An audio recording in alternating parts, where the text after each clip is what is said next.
Agora vamos ao livro do profeta Jonas.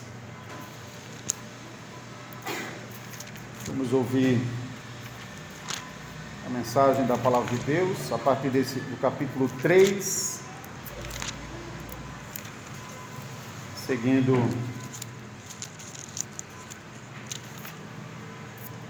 a série de pregações que nós trazendo para a igreja. Então já fizemos o capítulo 1º e 2º, agora o capítulo 3º. Assim nos diz a palavra do Senhor.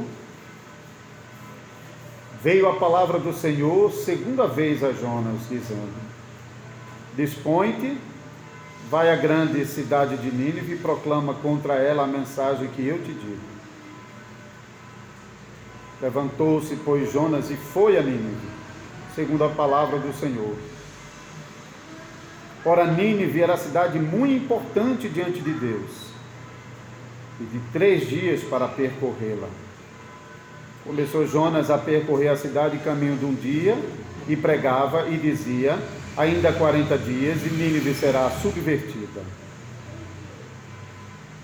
Os ninivitas creram em Deus e proclamaram um jejum e vestiram-se de pano de saco, desde o maior até o menor.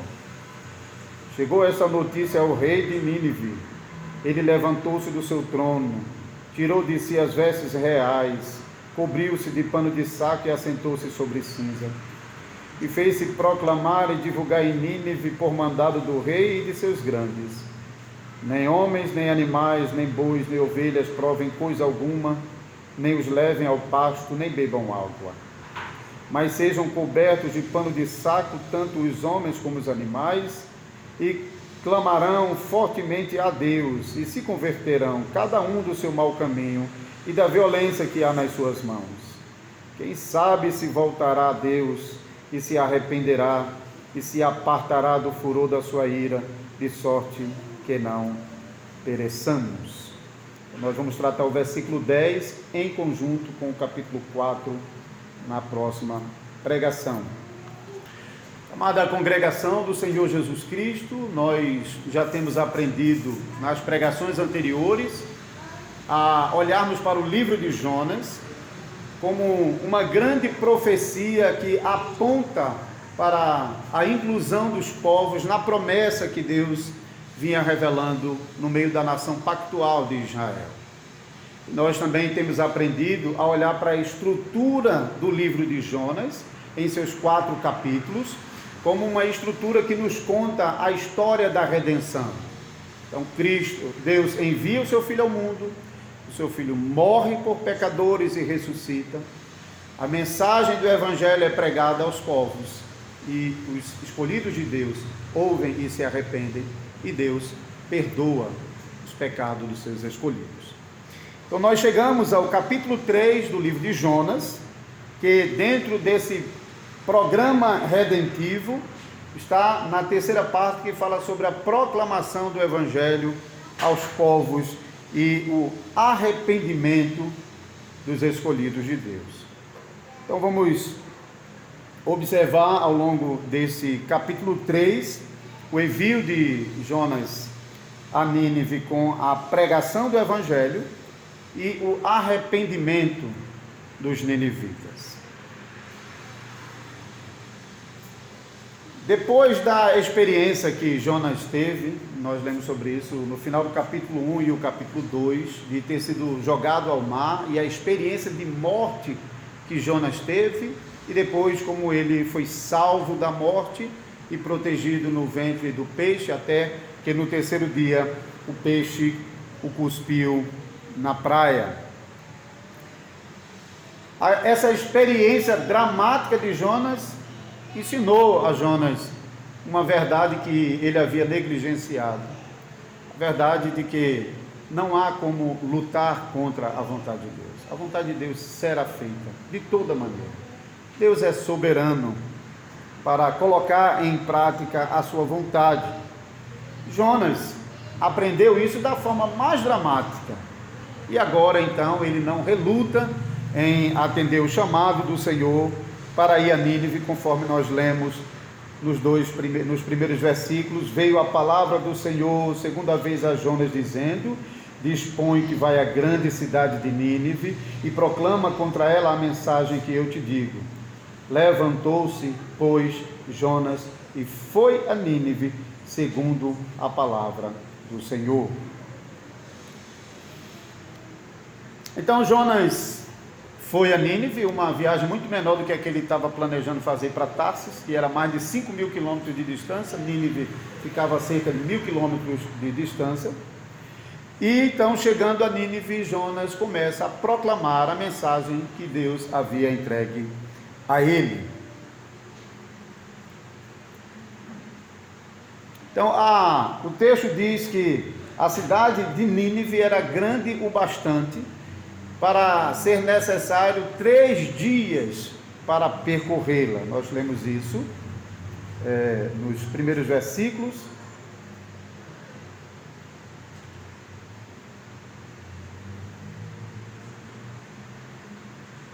Final do versículo 3: ora, Nínive era cidade muito importante diante de Deus, e de 3 dias para percorrê-la. Jonas, então, começa a sua travessia pelas terras da cidade de Nínive. Ao que tudo indica, não se tratava apenas da cidade fechada, a cidade fortificada de Nínive, a cidade que era cercada por uma muralha, porque quase todos os estudiosos demonstram que a cidade era percorrível em um dia. Então isso provavelmente incluía os arredores de Nínive, os povoados ao redor da cidade fortificada, mas que fazia parte da cidade. E o que nós lemos aqui no versículo 2, dispõe que vai à grande cidade de Nínive. Essa expressão, a grande cidade, pode indicar que de fato incluía os arredores da cidade e não apenas a cidade fechada, murada, que era bem menor.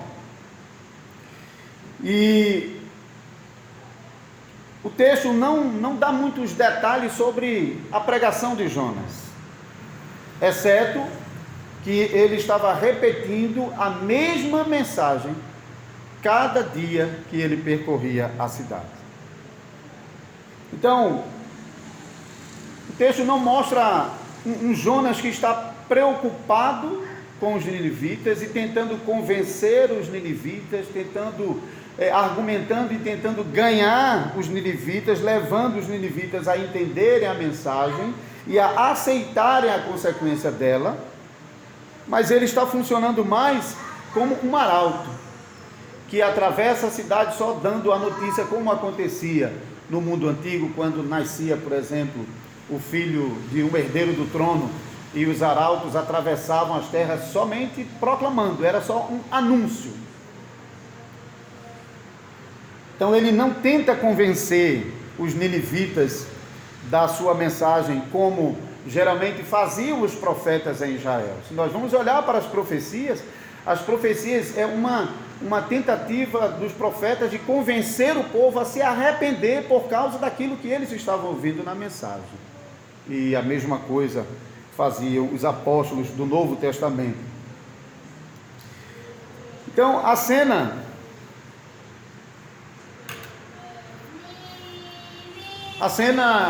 parece ter sido bem intrigante.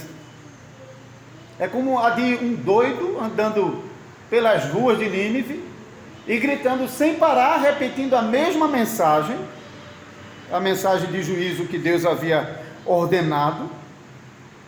E nem dá para imaginar que Jonas está olhando para as pessoas enquanto ele prega, como se estivesse querendo observar alguma reação das pessoas, porque nós veremos no capítulo 4 que ele nem se deu conta do efeito que a sua pregação estava causando no povo. Então parece que ele realmente nem estava olhando para ninguém para ver o que estava acontecendo, somente repetindo a mesma mensagem o tempo todo, atravessando as ruas da cidade de Nínive e dos seus arredores. sobre a mensagem de Jonas, realmente é uma coisa muito intrigante aqui.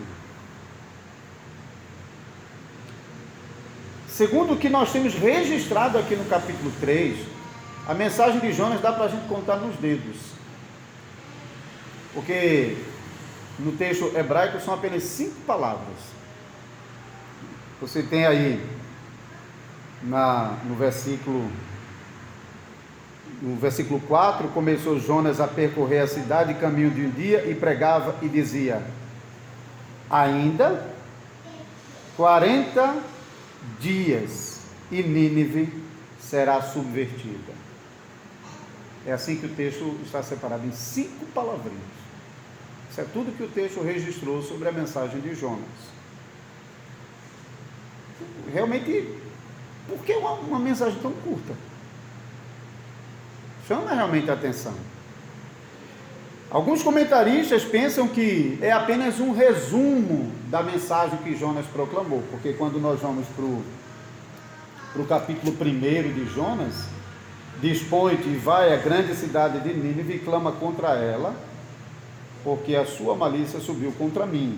E no início do capítulo 2, do capítulo 3, nós lemos: veio a palavra do Senhor segunda vez a Jonas, dizendo: dispõe-te, vai à grande cidade de Nínive e proclama contra ela a mensagem que eu te digo.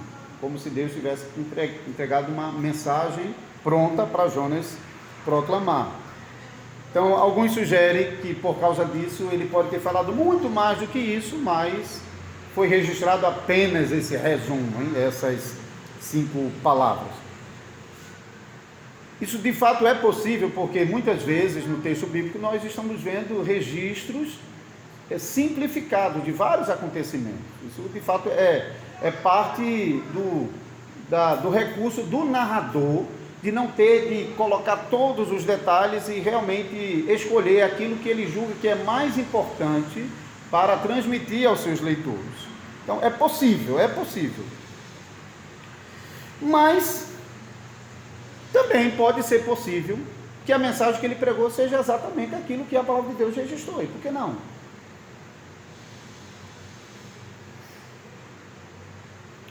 A mensagem que Jonas prega aos ninivitas é basicamente uma mensagem de juízo. Mas se a gente for observar, essa mensagem curta de Jonas combina bastante com as intenções que Jonas vem mostrando desde o começo do livro. Porque Jonas, desde o começo, mostrou que ele não queria de jeito nenhum ir para Nínive para levar a mensagem de Deus para os ninivitas, porque ele não tinha a menor intenção, não queria dar a menor chance que os ninivitas ouvissem alguma coisa e se arrependessem.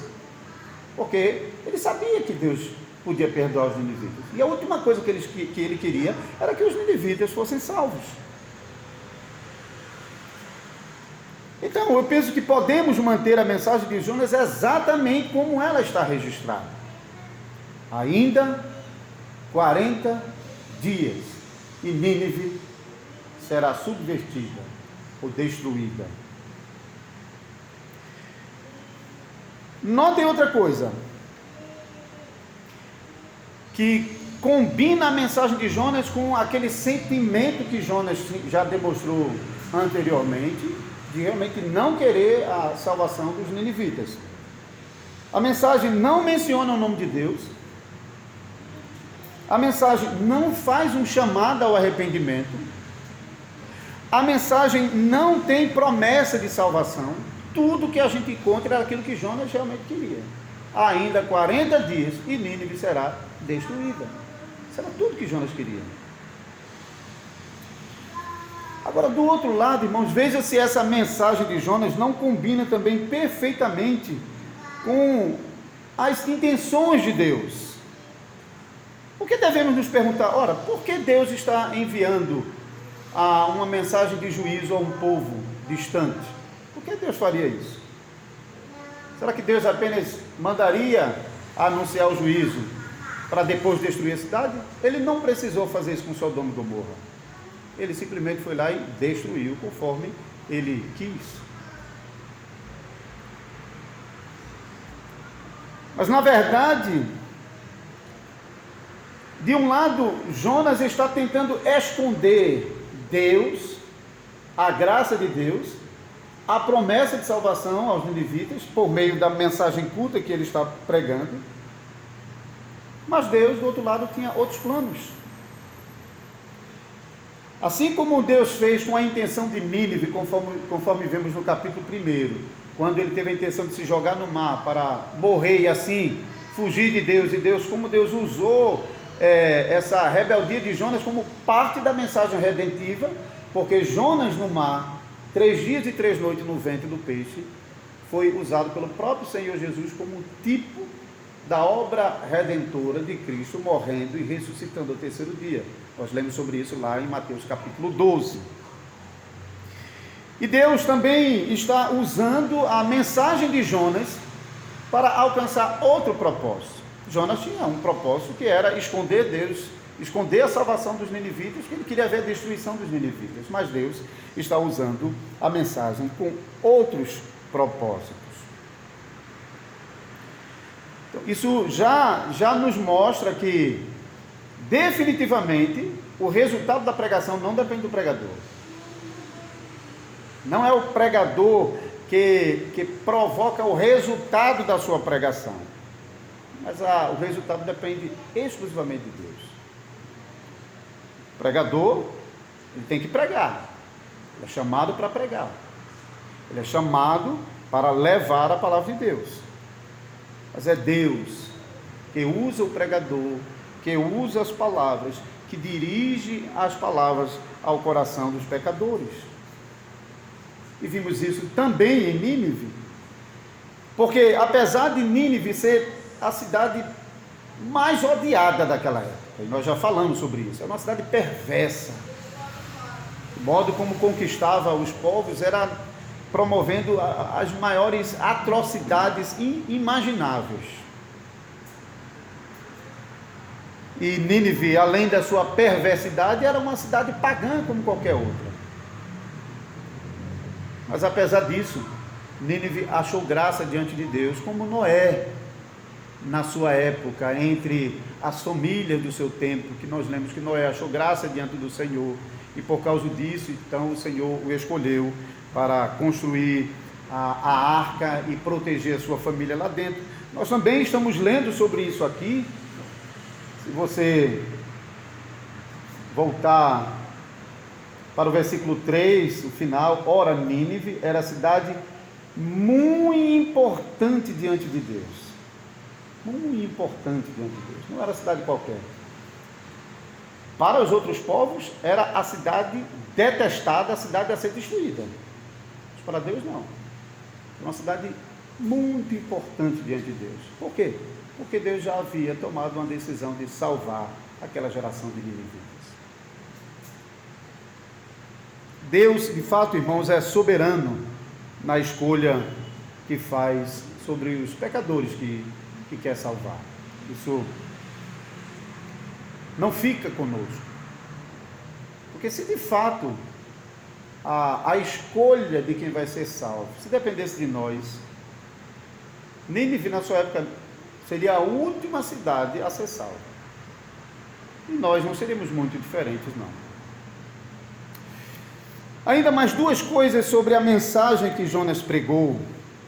A primeira é que ela não serve de modelo. Nós não temos que pegar a mensagem de Jonas e usar ela como um modelo para a pregação, nem no tamanho, nem no conteúdo. Porque os pregadores têm de ensinar sobre Cristo e não apenas proclamar a mensagem, como Jonas fez. E nós aprendemos isso do Senhor Jesus, que enviou seus discípulos às nações com o mandato de ensiná-los a guardar todas as coisas que Jesus estava ensinando aos seus discípulos. Os pregadores também não podem mostrar só uma parte da mensagem, como Jonas fez, só anunciar juízo, mas eles também têm de mostrar que Cristo é o caminho para escapar do juízo que está sobre todos os pecadores, como o apóstolo Paulo faz quando chega a Atenas, capítulo 17 de Atos, versículos 16 a 34, Paulo fala sobre o Deus que julgará todas as criaturas, mas ao mesmo tempo ele apresenta Jesus aquele que morreu e que ressuscitou, como aquele que pode salvar. A segunda coisa que ainda precisamos dizer sobre a mensagem pregada por Jonas é que essa mensagem é uma declaração da ameaça de Deus contra os pecados dos ninivitas e não uma declaração do decreto de Deus contra os ninivitas. Alguns comentaristas, eles ousadamente falam sobre, aqui Deus havia decretado a destruição de Nínive e depois Deus mudou de ideia, se arrependeu quando os ninivitas se arrependeram.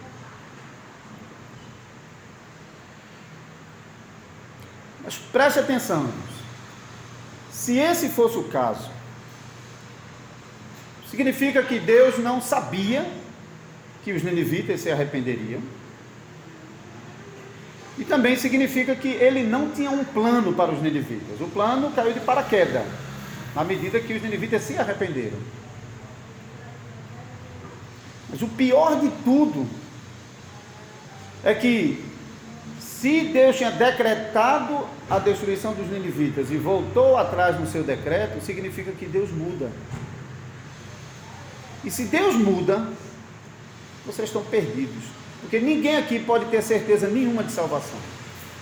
Ninguém aqui pode ter garantia nenhuma de que será salvo.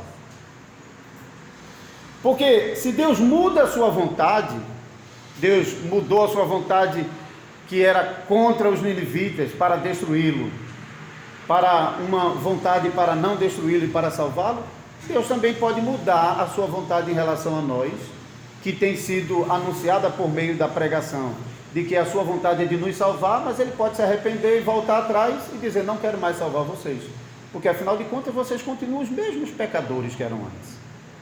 Que motivo tem Deus para manter a sua palavra? Se depender de nós, estamos perdidos. Que segurança nós teríamos num Deus que se arrepende, num Deus que muda, num Deus que não é fiel, num Deus que fala e volta atrás?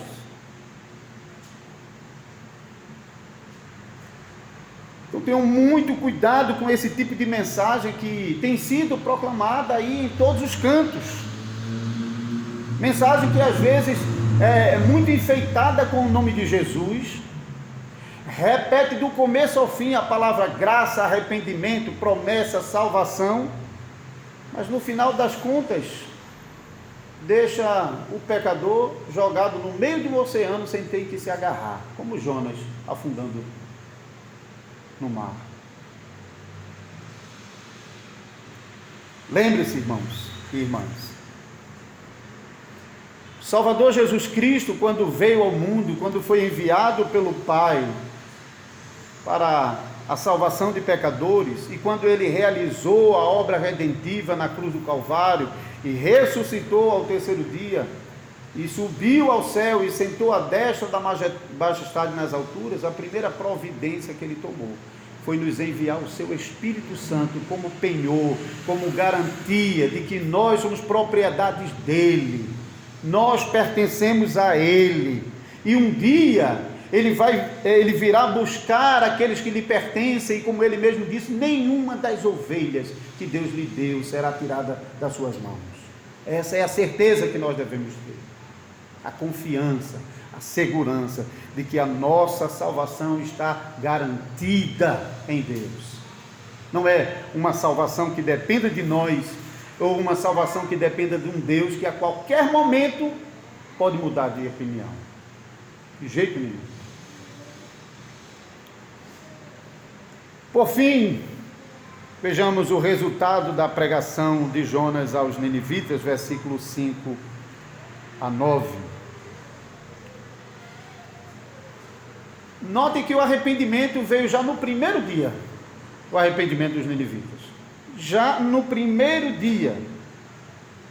Versículo 4, começou Jonas a percorrer a cidade caminho de um dia, e pregava e dizia, ainda 40 dias e Nínive será subvertida. E no versículo 5, os ninivitas creram. Não esperou até o fim da pregação. já no começo da pregação, os ninivitas estavam mostrando arrependimento.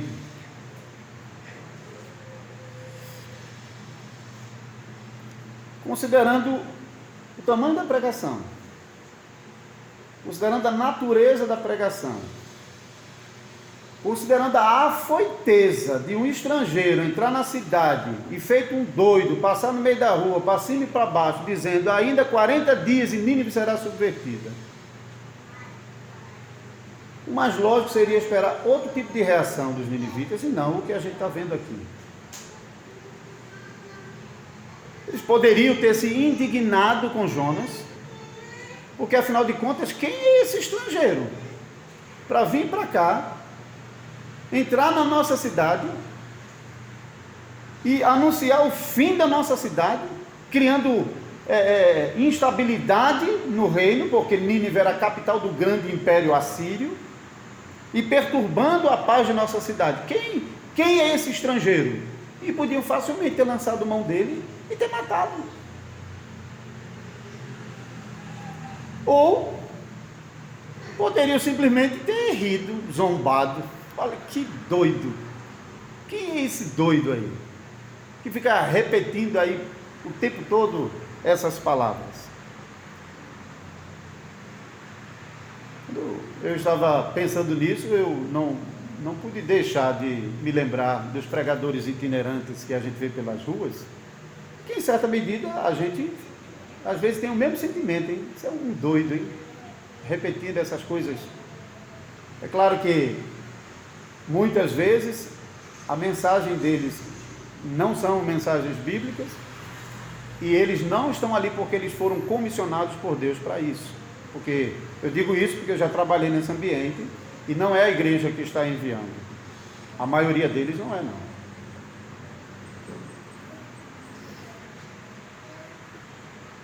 Mas então a mensagem que Jonas está proclamando em Nínive realmente é uma coisa estranha.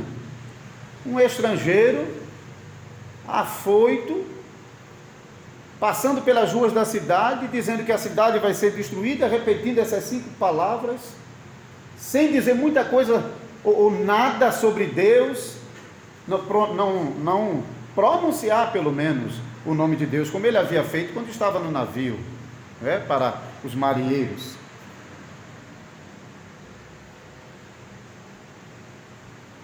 O profeta podia ser doido, o profeta andando na rua podia até ser um espetáculo para as pessoas. Mas Deus usou as palavras de Jonas de uma forma tão extraordinária, que aquilo que era imaginável, ou de um lado, como pegar e matar, ou ficar zombando dele, nenhuma das duas coisas aconteceram, mas pelo contrário, o que aconteceu foi o temor de Deus no coração de toda a cidade, a grande cidade de Nínive. Ninguém questionou o profeta, ninguém parou o profeta para perguntar o que estava acontecendo, o que era aquilo, por que ele estava dizendo aquilo, de onde ele era, o que fazia, qual era a sua ocupação, como perguntaram lá no navio. Ao invés disso, as pessoas que estavam na rua ouvindo a mensagem de Jonas corriam para casa, espalhavam a notícia na vizinhança, e alguém até saiu correndo e foi anunciar ao rei, foi para o palácio do rei anunciar ao rei o que estava acontecendo. E o rei também não questiona a mensagem, nem questiona quem é esse profeta, quem é esse que está dizendo isso. Mas ao invés disso, o rei baixa um decreto real junto com os seus príncipes, ordenando que toda a gente da cidade, todos os animais, deveriam permanecer em jejum e em pano de saco, que eram sinais de humilhação no mundo antigo. Claro que esses sinais, sem verdadeiro arrependimento e contrição, não significam nada, mas eles serviam para indicar realmente o que estava acontecendo no coração das pessoas.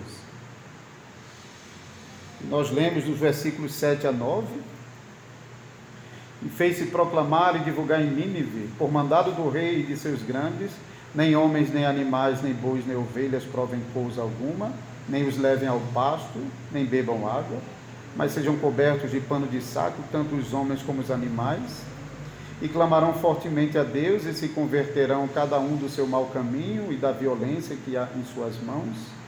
Quem sabe se voltará a Deus e se arrependerá e se apartará do furor da sua ira, de sorte que não pereçamos.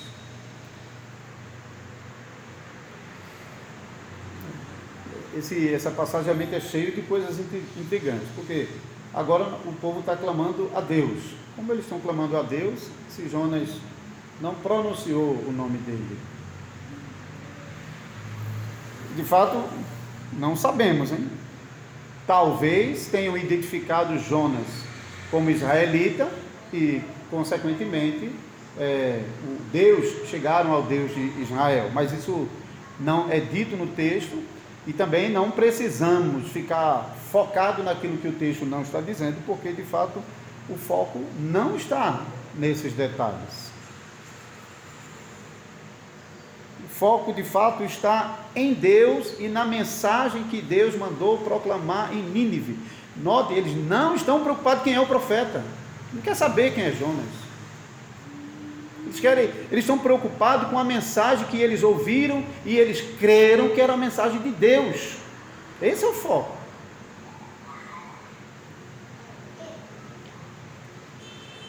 Então a mensagem até podia ser uma mensagem fraca, não foi acompanhada de nenhum sinal, não aconteceu nada. Só tinha juízo, não tinha nenhuma coisa boa, atraente na mensagem. Porém a mensagem de Jonas se tornou na mensagem mais poderosa de todos os tempos. Incrível isso.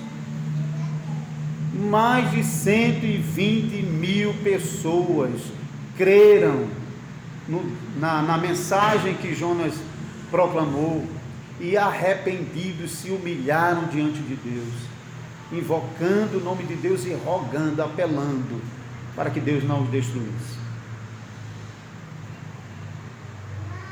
Nem Jesus no seu ministério terreno conseguiu essa façanha, porque as multidões que o seguia para onde ele ia para ouvir seus discursos, nunca chegou a 120 mil.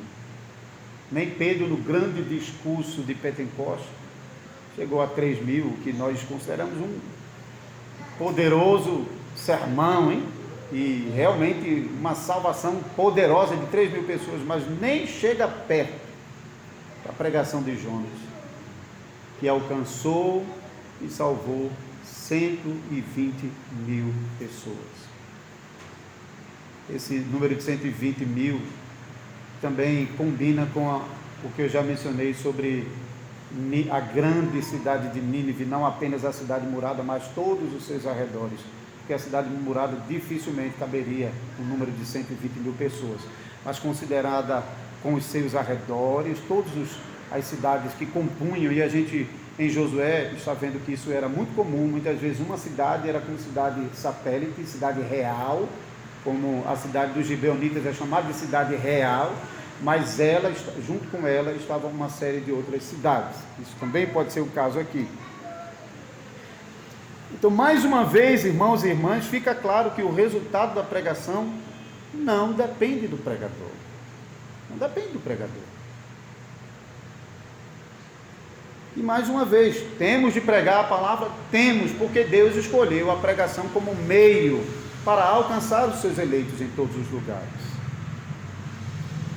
Mas a resposta da pregação vem do Senhor, como diz Provérbios 16, 1, não do pregador. Então, em conclusão, devemos considerar que é Deus quem decide sobre a salvação de pecadores, não nós. E ainda bem que é assim, né?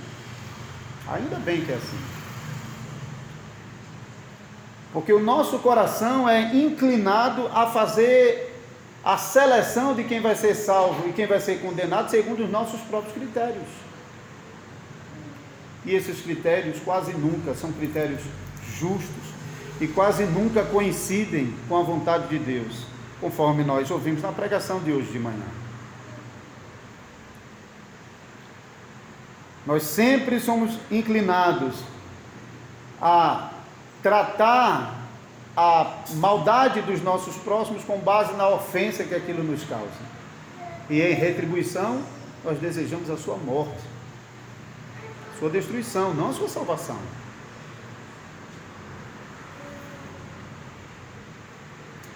Mas Deus mostra a sua misericórdia em que, sendo ofendido com os nossos pecados graves, duradouros, persistentes, Ele graciosamente escolheu nos salvar, junto com os ninivitas.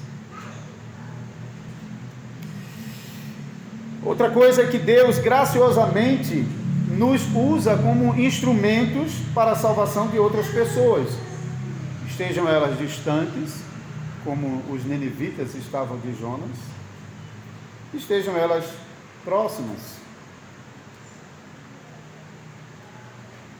Mas como nós reagimos à verdade de que Deus nos usa quando Ele quer salvar outras pessoas?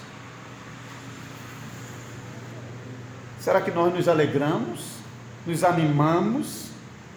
Será que o nosso coração se enche de gratidão pelo fato de que Deus nos envolve nesse plano de redenção? E será que nós então nos dispomos a fazer isso com resignação, com vontade, com disposição mesmo, com desejo de querer ver os pecadores salvos? Nós veremos no capítulo 4 que, ao meu ver, Jonas não mudou muito o sentimento dele em relação aos ninivitas. Alguns falam sobre o arrependimento de Jonas. Mas o que Jonas está é consciente de que não adianta ir contra a vontade de Deus. Ele está convencido de Deus, ele sabe que não tem como fugir da sua missão de ir para os ninivitas. E ele está indo. Mas ele mostra que o coração dele não está resignado para proclamar a verdade aos ninivitas. Não está, e veremos isso no capítulo 4. Então, eu não acho que tem um arrependimento em Jonas, o arrependimento está nos ninivitas, e é um contraste com Jonas, como a gente está vendo até agora, o contraste nos outros povos em relação ao profeta de Deus. Então, prestem atenção a isso.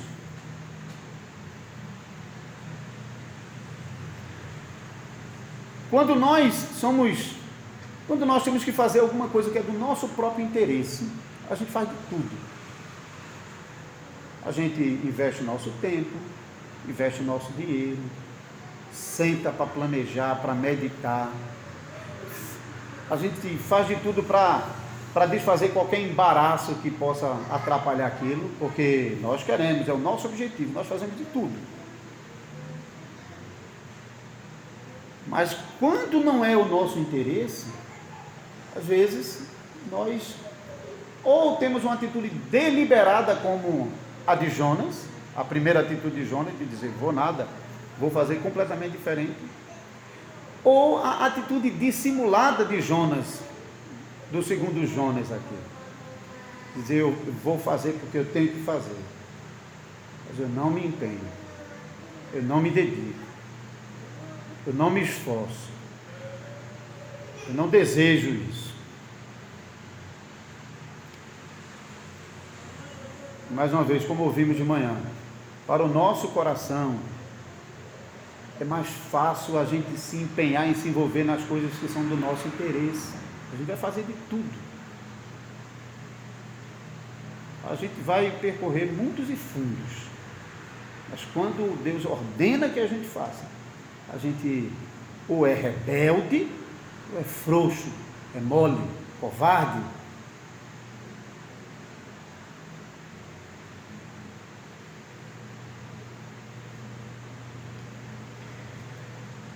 Ainda outra coisa, Deus usa pecadores para salvar outros pecadores, mas a glória da salvação pertence somente a Deus, não ao pregador.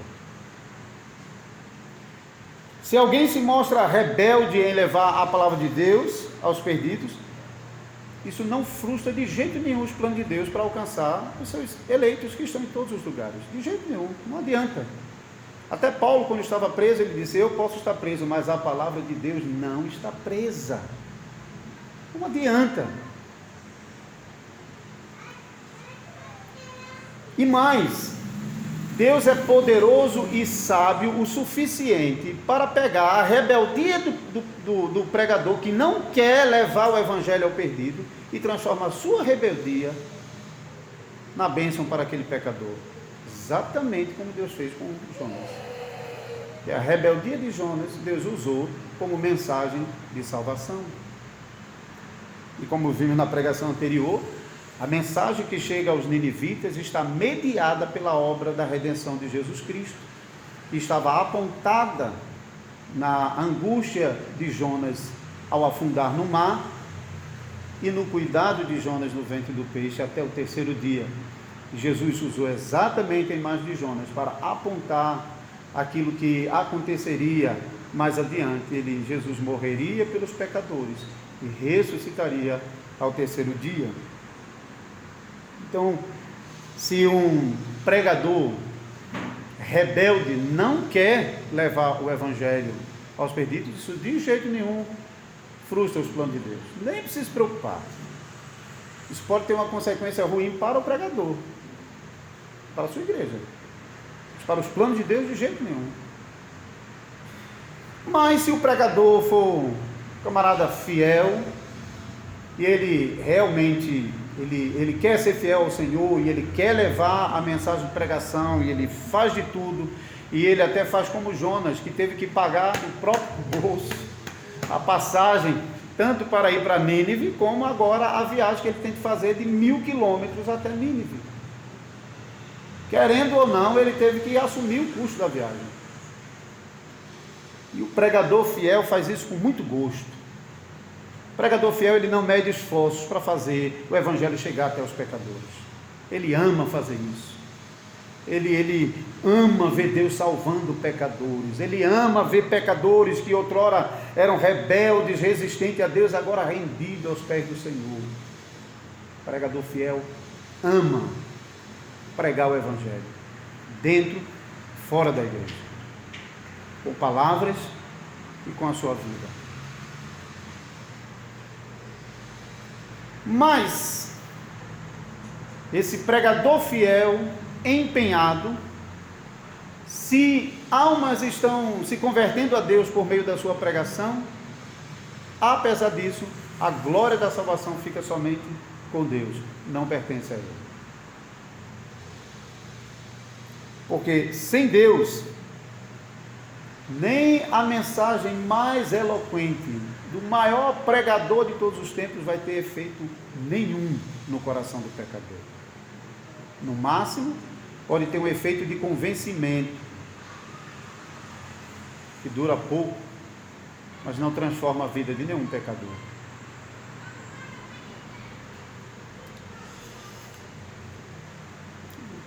Eu mencionei particularmente o pregador, e talvez vocês pensem logo sobre o pastor, mas pensem no que também já dissemos hoje de manhã. Quando vocês vão para a sua casa, para os seus ambientes, sejam em palavras, sejam com a vida transformada de vocês, vocês estão proclamando o evangelho aos pecadores que estão ao redor de vocês. Devem pensar sobre isso.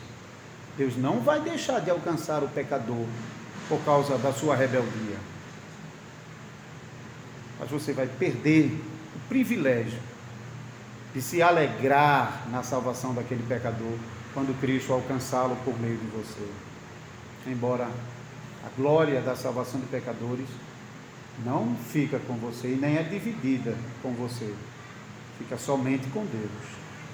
Mas ainda assim é uma grande alegria poder olhar para pecadores que estavam perdidos e agora você pode adorar Deus junto com ele, chamar para a sua casa, ir para a casa dele, vir para a igreja junto. É realmente uma grande bênção. E por fim, sobre vocês e como vocês têm reagido à mensagem de Deus. Dominicalmente vocês estão ouvindo a pregação da palavra de Deus. Mas como vocês estão reagindo? Como Jonas? que da primeira vez recusou por rebeldia e na segunda vez está seguindo sem resignação? Ou vocês estão reagindo como os ninivitas, que eram detestáveis por todo mundo, que ouvindo a pregação de Jonas se arrependeu no pó e na cinza, literalmente e de coração?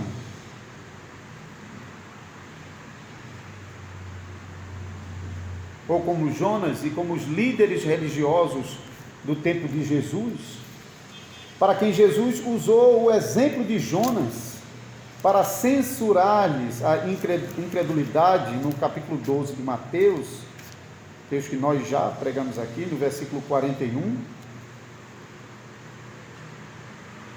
Jesus disse: ninivitas se levantarão no juízo com esta geração e a condenarão, porque se arrependeram com a pregação de Jonas. E eis aqui está quem é maior do que Jonas. A mensagem que vocês estão ouvindo a cada domingo é muito mais do que a mensagem de Jonas. Os ninivitas se arrependeram, se humilharam, com uma mensagem que nem trazia o nome de Deus, nem chamava arrependimento, nem fazia promessa de salvação, apenas anunciava juízo, destruição. Vocês estão ouvindo dominicalmente uma mensagem que é muito mais gloriosa do que aquela mensagem que Jonas proclamou aos ninivitas.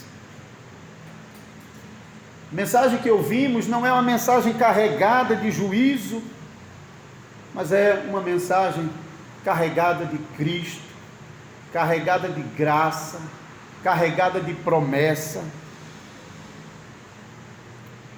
Por isso, amados irmãos e irmãs, em nome de Jesus Cristo, façam bom uso das mensagens que vocês têm ouvido a cada domingo.